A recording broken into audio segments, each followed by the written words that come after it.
Selamat siang, saya akan menyampaikan berita teraktual yang terjadi di seputar Sumatera Selatan.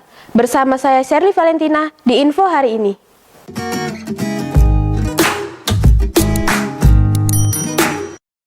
Tiga orang asal Jawa Timur terduga pemalsu pupuk NPK Mutiara diringkus Satreskrim Polres Musirawas. Ketiganya ialah Sumari 46 tahun, Nurul Hadi 46 tahun, dan Nur Yasin 31 tahun.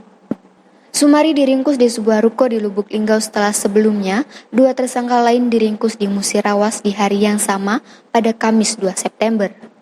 Saat penangkapan, Satreskrim Musirawas mendapatkan barang bukti berupa pupuk palsu sebanyak 3,5 ton, uang tunai Rp950.000, dan juga alat angkut pupuk berupa 2 mobil pick-up.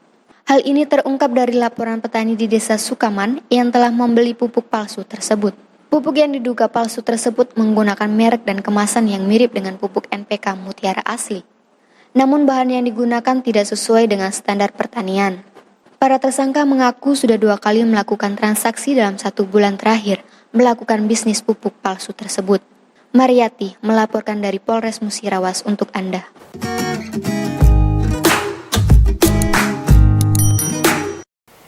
Demikian info yang dapat saya sampaikan. Saya Shirley Valentina dan segenap kru yang bertugas undur diri. Selamat siang, terima kasih.